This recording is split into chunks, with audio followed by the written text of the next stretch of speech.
Welcome to the CISSP Cyber Training Podcast, where we provide you the training and tools you need to pass the CISSP exam the first time. Hi, my name is Sean Gerber, and I'm your host for this action-packed, informative podcast.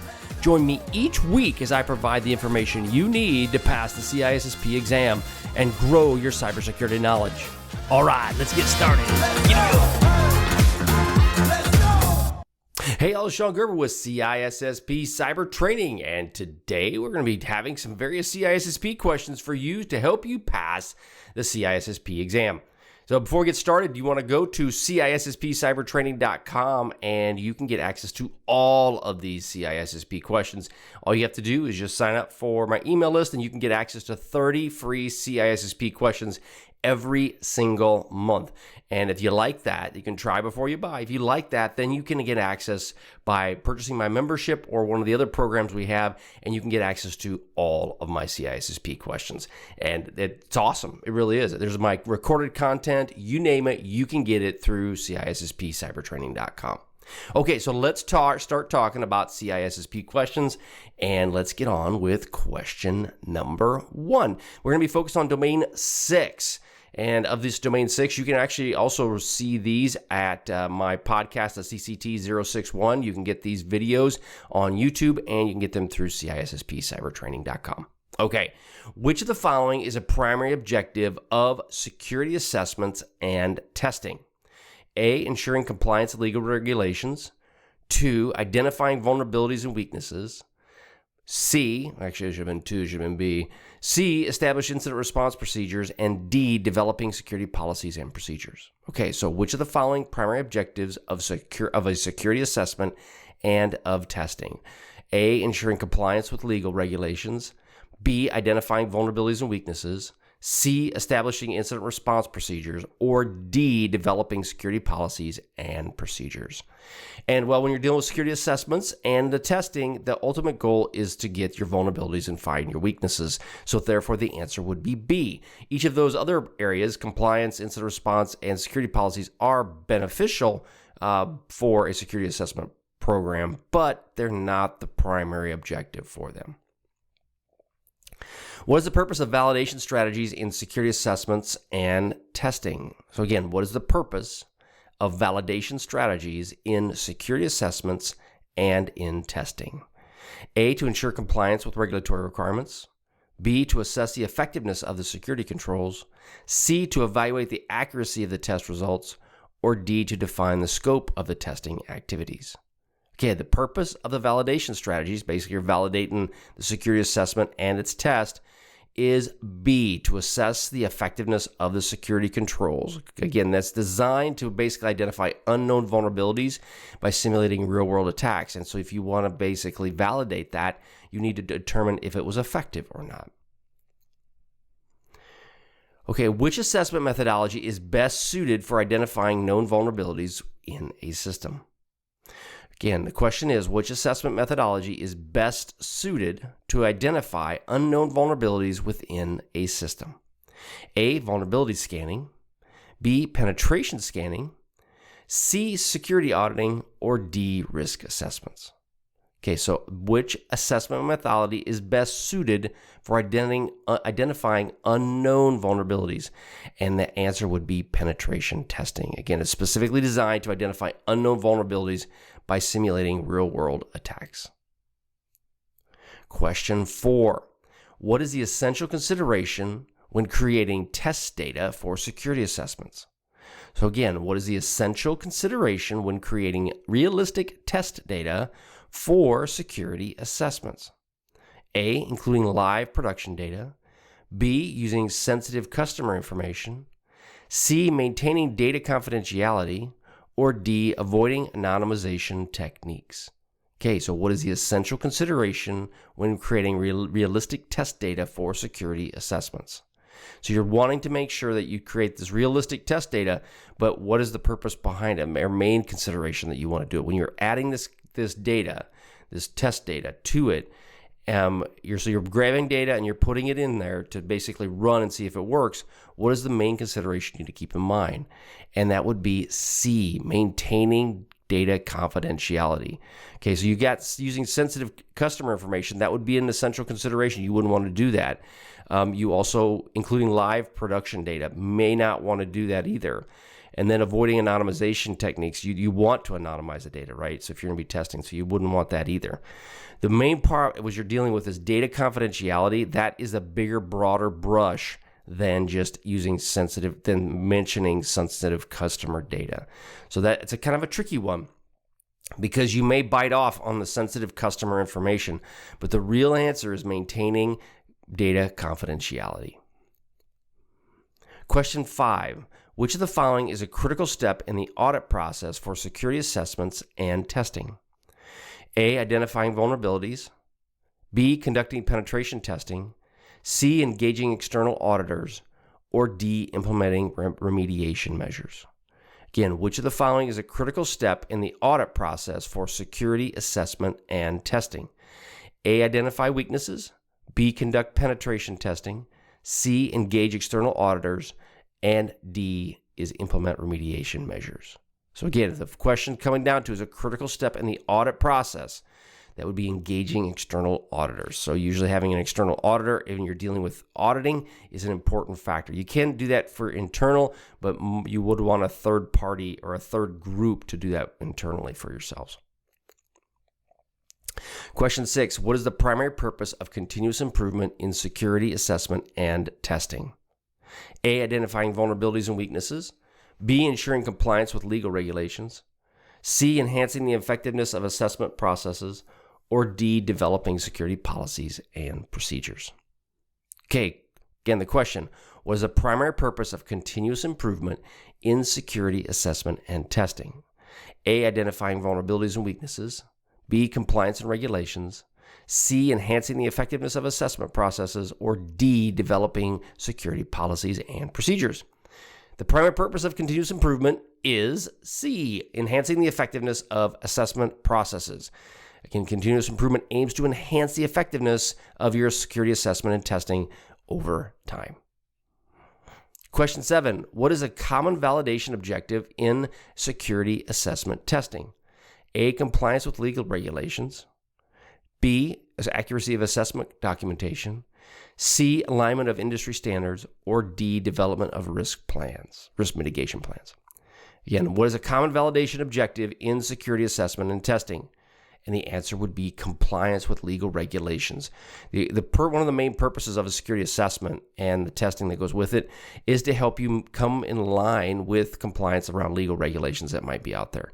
Depending on the industry you're in, you may have to have various audits or assessments done to ensure that you will comply with those legal regulations. One would be data security law with China. There would be ones with, in the United States, is your PCI DSS. All of those fall within that environment.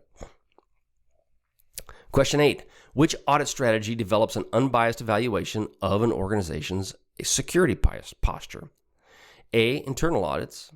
B, external audits. C, third-party audits. Or D, compliance audits. Again, which is an unbiased evaluation of the organization's security posture? And the answer would be C, third-party audits. They do typically provide an unbiased evaluation of your organization's security structure. An external audit might be somebody you actually work with. Maybe you know them. That would be a situation where that might not be as unbiased as you possibly might like.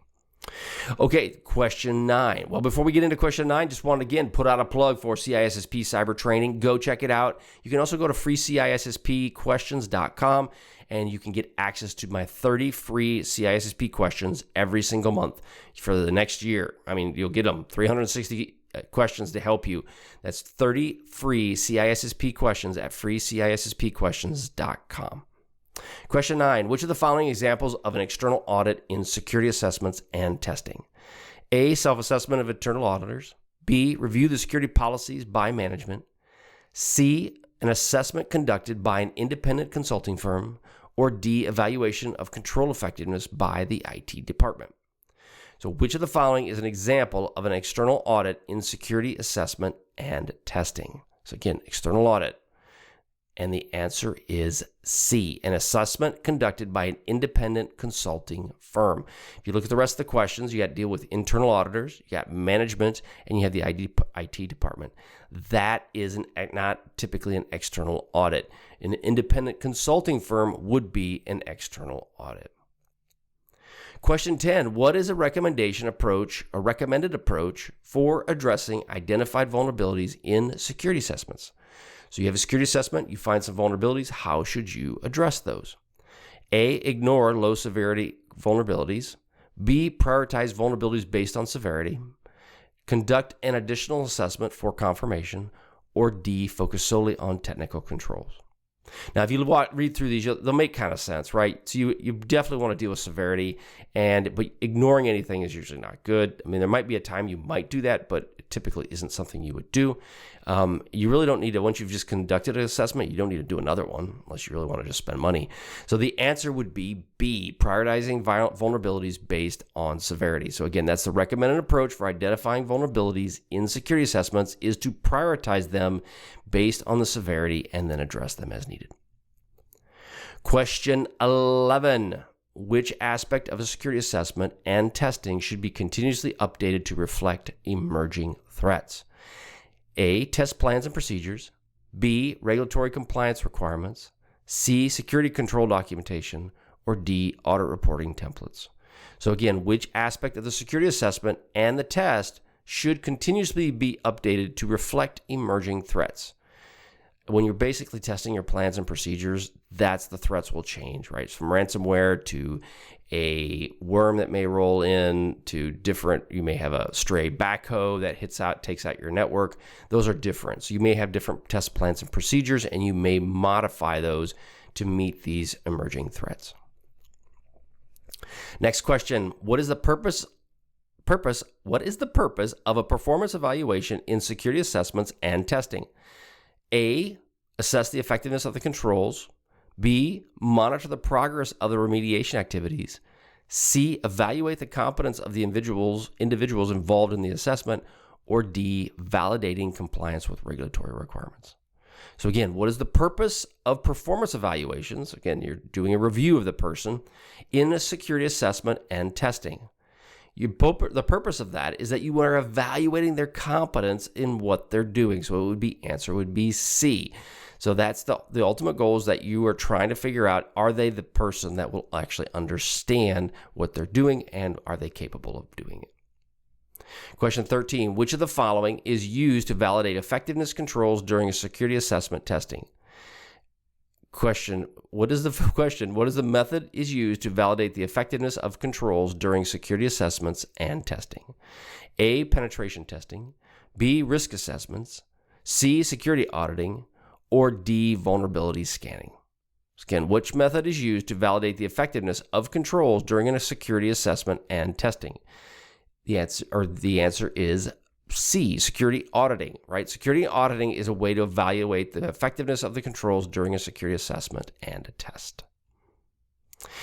Question 14, how can collaboration and knowledge sharing contribute to continuous improvement in security assessments and tests? A, facilitating the exchange of ideas and experiences. B, reducing the need for external audits. C, streamlining the assessment process. Or D, minimizing the need for remediation efforts. So the question is again, how can collaboration and knowledge sharing contribute to continuous improvement in security assessments and testing? The answer is A, facilitating the exchange of ideas and experiences. That is basically how, when you share ideas, you get better ideas on how to deal with things. As an example, I met with some people in our local community and started sharing some ideas on ransomware and how it may affect the community, and they are taking that advice and they're moving on with it. So there's different ways. By sharing information can really go a long ways in protecting facilities or protecting anybody in general. All right, question 15, the last question, the last melon. Which of the following is a key benefit of external audits in security assessments and testing? So again, what is a key benefit of an external audit in security assessments and testing? A, assurance of regulatory compliance. B, identification of all vulnerabilities. C, cost-effective assessment procedures. Or D, objectivity and impartiality. Again, the question is, which of the following is a key benefit of an external audit in security assessments and testing? A, insurance regulations, assurance of regulatory compliance. B, identification of all vulnerabilities. C, cost-effective assessment processes. Or D, objectivity and impartiality.